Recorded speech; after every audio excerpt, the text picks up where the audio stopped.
வணக்கம் ஸ்டூடெண்ட்ஸ்.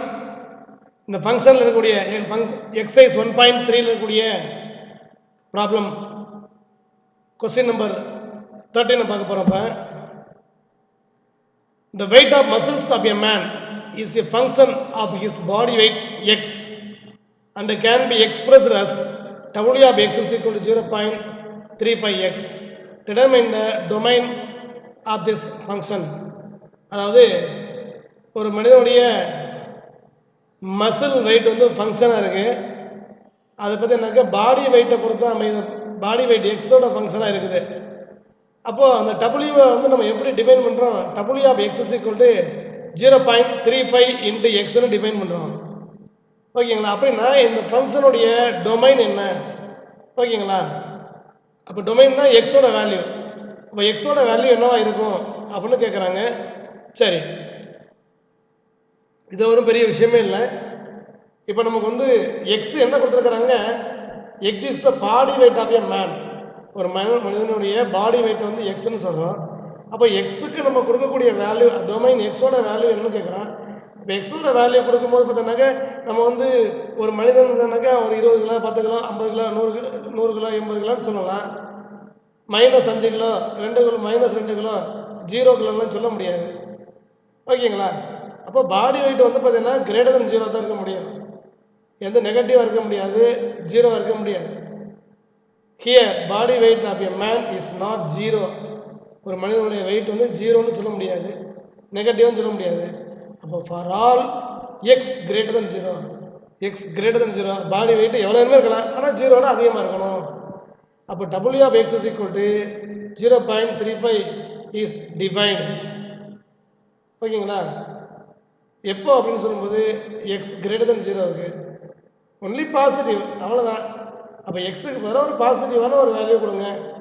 கொடுத்துட்டீங்கன்னாக்கா அந்த 0.35 into x, 0.35 into x, இந்த இன்ட்டு எக்ஸ். ஓகேங்களா? For all x greater than 0 அப்படின்னு சொன்னோம்னா அப்போ டொமைன் என்ன இருக்கும்? Is x is greater than 0. Greater than 0ன்னா அது 0வோட அதிகமாக இருக்கணும். எது வரைக்கும் போகலாம்? எவ்வளோ போகலாம்? இன்ஃபினிட்டி வரைக்கும் போகும். That is 0 to infinity, 0 to infinity. ஓகேங்களா?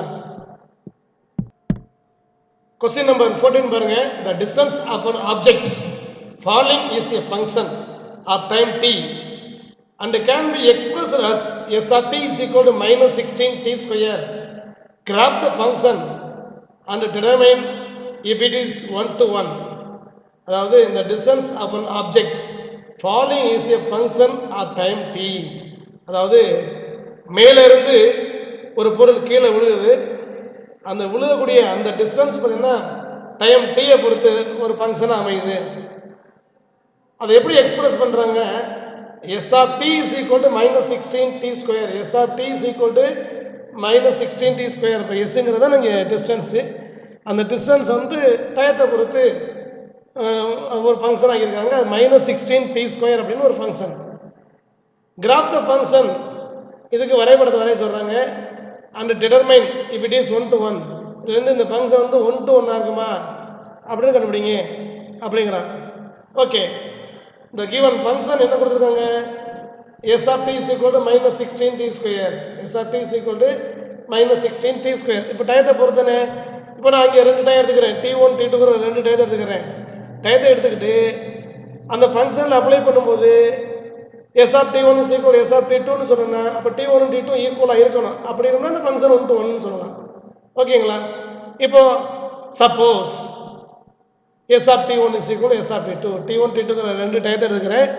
அதுக்கிட்டு அந்த ஃபங்க்ஷனில் போடுறேன் S of T1 S of T2 2 பேரும் ஈக்குவல் அப்படின்னு சொல்கிறேன். அப்படின்னு சொன்னோம்னா அப்போ அந்த ஃபங்க்ஷனில் போயிட்டு டீக்கு பதிலாக T1 சொன்னோம்னா -16 T1 ஸ்கொயர் ஈக்குவல் டு T2ன்னு சொன்னோம்னா -16 T2 ஸ்கொயர். இப்போ left hand side right hand side ரெண்டு பக்கம் பார்த்தீங்கன்னா -16 இருக்குது. ரெண்டு பக்கம் -16 கேன்சல் ஆகிடுச்சுன்னா அப்போ T1 square equal to T2 square. இப்போ T1 square equal to T2 ஸ்கொயர்னு சொல்லியிருக்கிறாங்க.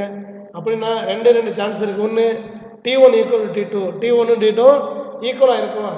அடுத்து T2 ஸ்கொயர் இருக்கிறதுனால அந்த T2 வந்து நெகட்டிவாக கூட இருக்கலாம். T1 is equal to -T2. ஏன்னா -T2 ஸ்கொயர் பண்ணாலும் +T2 ஸ்கொயர் தான் வந்திருக்கும். அப்போ T1 T2 ஈக்குவலாக இருக்கும், இல்லைன்னா T1 ஈக்குவல் டு மைனஸ் T2வாக இருக்கும். ஓகேங்களா? அதில் T1 ஈக்குவல் டு மைனஸ் T2ன்னு சொல்கிறோம் இல்லையா, இது வந்து T1 T2ங்கிறது டைம். அதனால் டைம் வந்து பார்த்தீங்கன்னா cannot be negative, since the time cannot be negative. அதனால் நெகட்டிவாக இருக்க முடியாது. அப்படின்னா இப்போ T1 T2 ஈக்குவலாக தான் இருக்கணும்னு எடுத்துக்கணும். அப்போ T1 T2 ஈக்குவல் டு, அப்போ T1 T2 ஈக்குவல் சொன்னோம்னா அப்போ அந்த ஃபங்க்ஷன் ரெண்டும் ஒன்றே ஒன்று தான். S of T1 equal S of T2 அப்படிங்கும்போது T1 ஈக்குவல் T2 இருக்குது.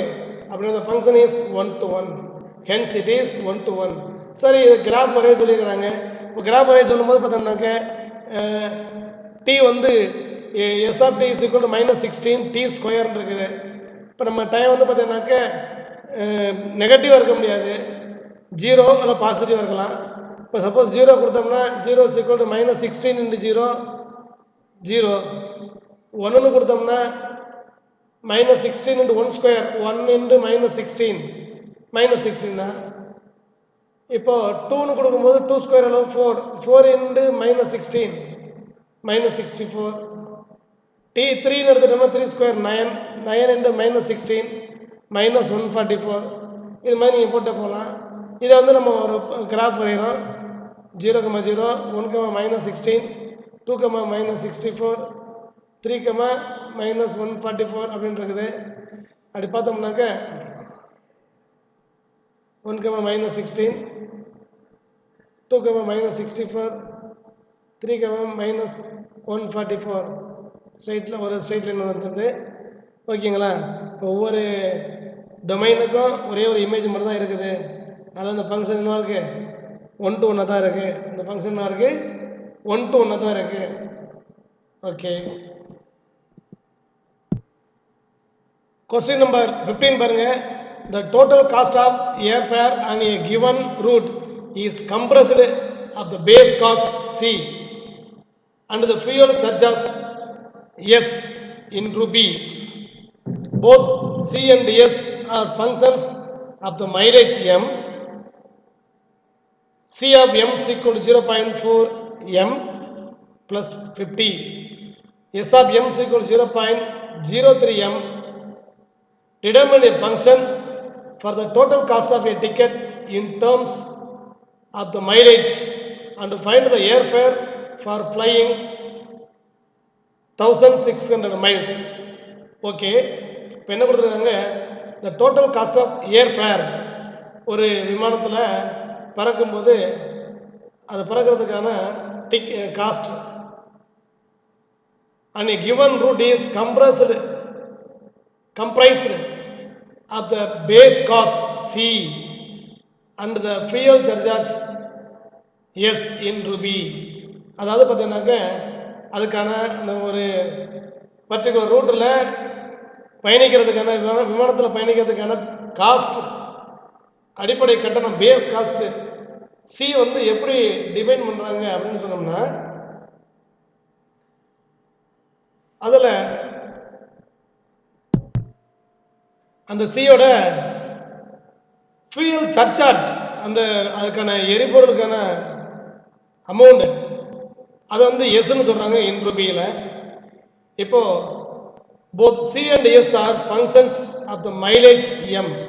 இந்த சி பேஸ் காஸ்ட்டு, அதே மாதிரி எஸ் ஃபியூயல் சர்சார்ஜ், ரெண்டும் பார்த்தீங்கன்னா மைலேஜை பொறுத்து தான் இருக்குது. எவ்வளோ மைலேஜை பொறுத்து தான் அந்த பேஸ் காஸ்ட்டு. எத்தனை கிலோமீட்டர் போகிறோம், அத்தனை கிலோமீட்டருக்கு இவ்வளோ அமௌண்ட்டு, அதுக்கான பெட்ரோல் காஸ்ட்டு, ஃபியூயல் காஸ்ட்டு, இது ரெண்டையும் சேர்த்து தான் நமக்கு வந்து டோட்டல் காஸ்ட்டுன்னு சொல்கிறாங்க.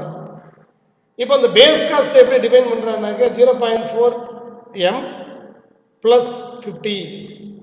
அதுவே ஃபியூயல் சர்சார்ஜ் எஸ்ன்னு சொல்கிறாங்க 0.03 Mனு கொடுக்குறாங்க.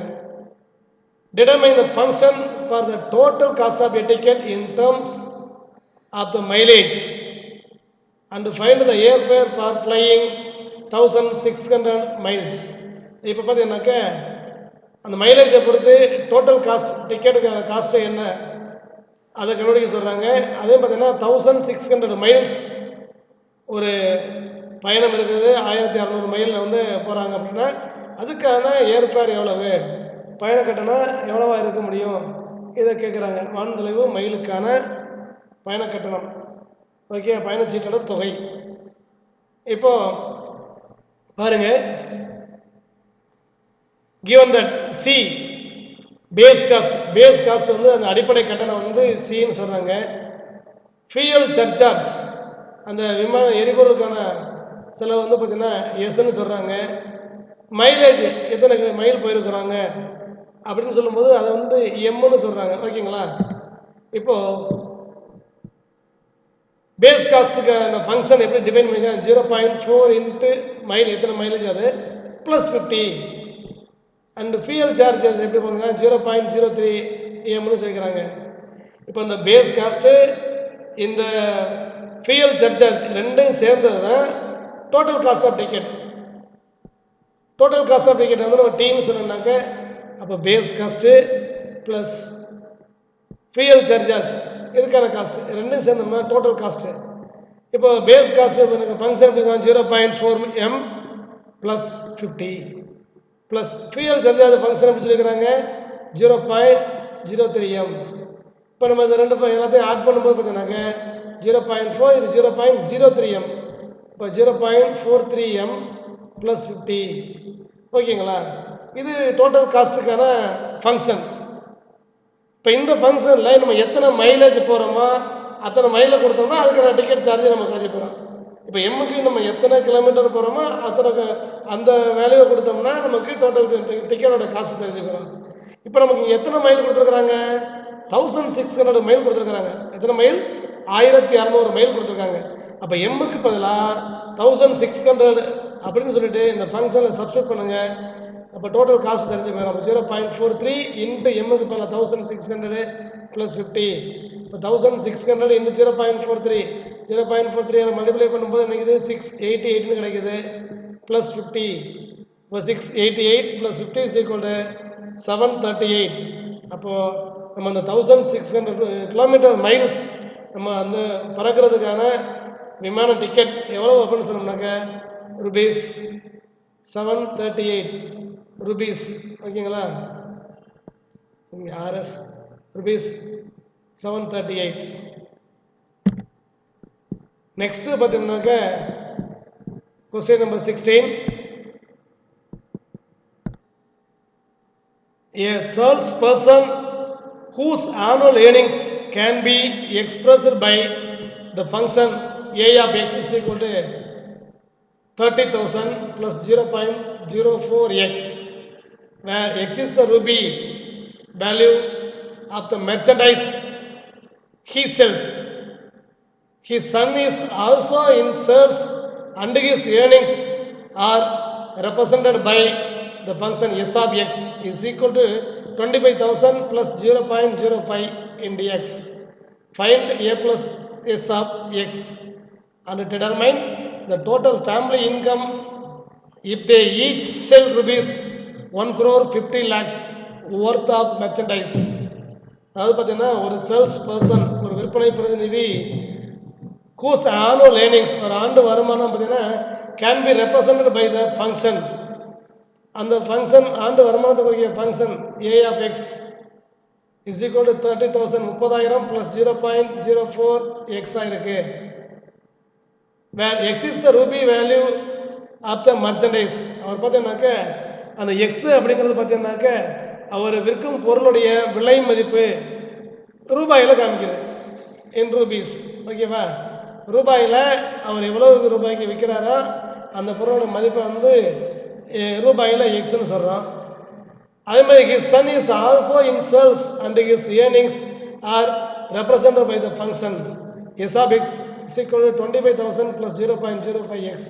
அதே மாதிரி அவருடைய சன்னு அவர் பையனும் பார்த்தீங்கன்னா அதே ஒரு விற்பனை பிரதிநிதி தான் இருக்கார். அவரும் பார்த்தீங்கன்னாக்க அவர் விற்பனைக்கு அவருடைய ஃபங்க்ஷன் எவ்வளவு வருமானத்தை குறைக்கக்கூடிய அந்த ஃபங்க்ஷன் பார்த்தீங்கன்னாக்க எஸ் ஆஃப் எக்ஸ்ன்னு சொல்கிறோம். 25,000 ப்ளஸ் 0.05 எக்ஸ் அப்படின்னு சொல்கிறாங்க.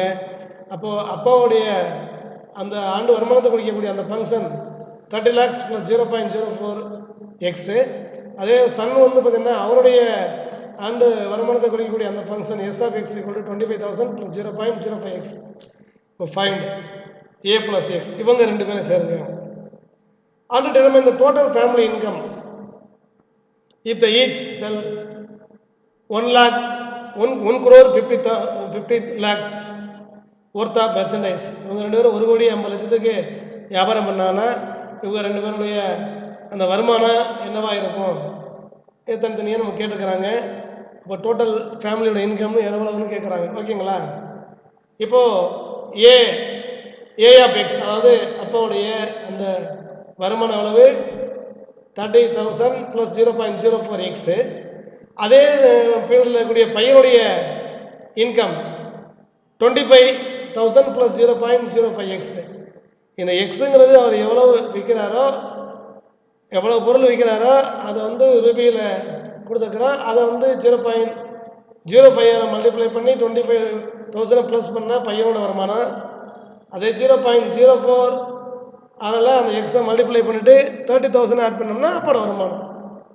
ஓகே, இப்போ இவங்க ரெண்டு பேரோட சேர்ந்த வருமானம், அப்போ total family income A of x plus S of x is equal to ரெண்டையும் ஆட் பண்ணுங்கள். ஆட் பண்ணிட்டோம்னாக்க நமக்கு 25,000 + 30,000 வந்து 55,000 ஆகுது. 0.04 + 0.05 இன்டு எக்ஸ் பார்த்தோம்னா 0.09 எக்ஸாக இருக்குது. ஓகேங்களா? இப்போ எக்ஸு வந்து இப்போ எவ்வளவுக்கு அப்படின்னாக்க இப்போ 1 crore 50 lakhsக்கு வந்து இவங்க விற்பனை பண்ணுறாங்க அப்படின்னா அதுக்கான எக்ஸு வேல்யூ எவ்வளவு அப்படின்னு பார்க்குறோம். As then A plus S of x equal to 55,000 + 0.09 into 1 lakh 50,000 50 lakhs sorry 1 crore 50 lakhs 1 crore 50 lakhs. இதை வந்து 0.09 மல்டிப்ளை பண்ணுங்கள். இதை 0.09 மல்டிப்ளை பண்ணால் நமக்கு என்ன கிடைக்குது? 30,50,000 கிடைக்குது. ஆல்ரெடி பார்த்தோம்னாக்க ஒரு 55,000 இருக்குது. இந்த 55,000 + 30,50,000 ஆட் பண்ணோம்னாக்க நமக்கு என்ன கிடைக்குது? 14,05,000 கிடைக்குது. 14,05,000 அதான் டோட்டல் இன்கம் ஆஃப் ஃபேமிலி. ஓகேங்களா? இது ரொம்ப சிம்பிளான ப்ராப்ளம் தான். ஓகேங்களா? அழகாக செஞ்சிடலாம்.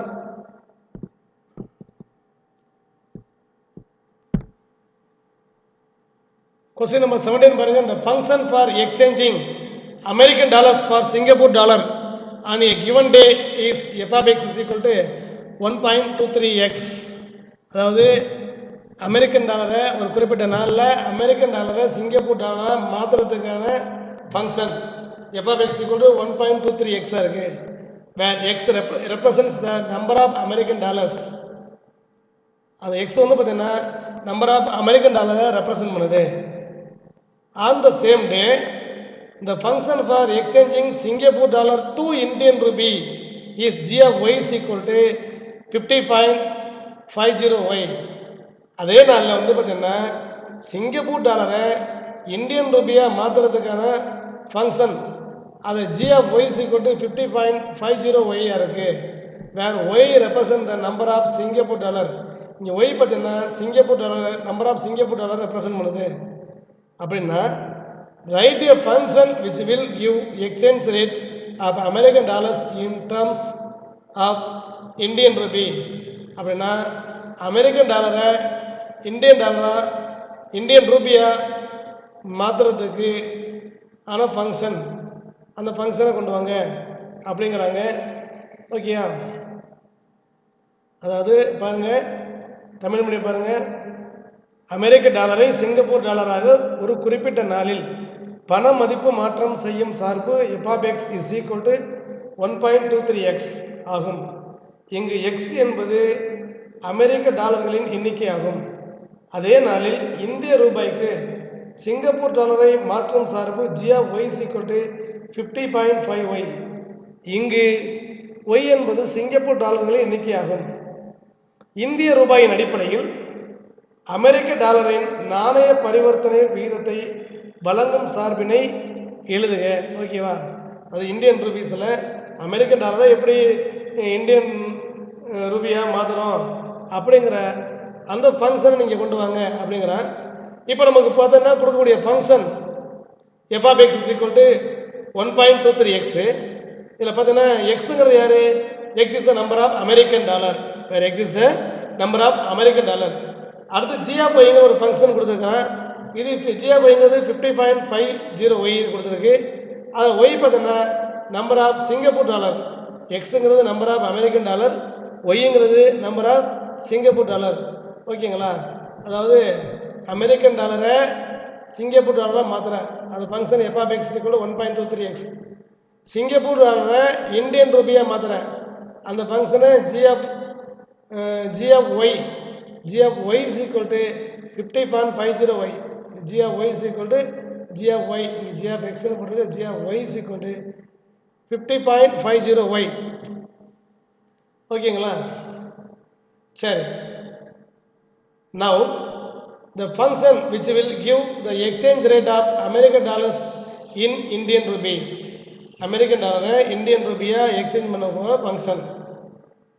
அப்படி பார்க்கும்போது நம்ம அதாவது இந்தியன் ரூபிங்கும்போது அங்கே ஜிங்கிற ஃபங்க்ஷன், அமெரிக்கன் டாலர் பார்த்தீங்கன்னா எஃப் ஃபங்க்ஷன். அப்போ இது G composite F of x, G composite F of x is equal to g of f of x, g of f of x. அப்போ g of f of x சொல்லும்போது அப்போ இந்த ஜிங்கிற function எப்படி இருக்குது அப்படின்னு சொன்னோம்னா 50.50y இருக்குது.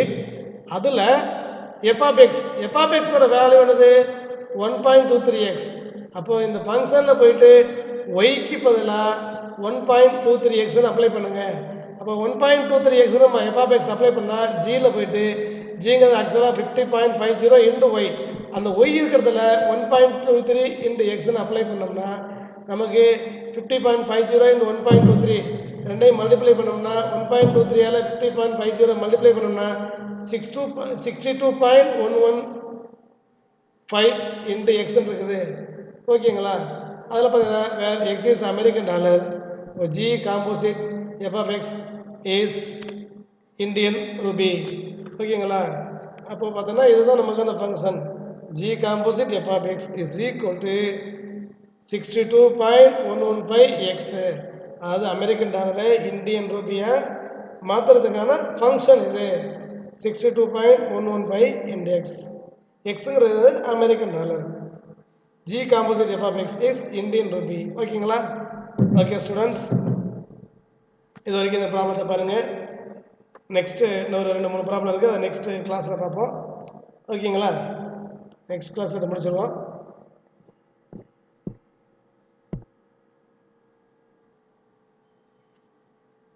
Thank you students. இந்த ஒரு 3-4 ப்ராப்ளத்தையும் நீங்கள் நல்லா திரும்ப செஞ்சு பாருங்கள். ஓகேங்களா?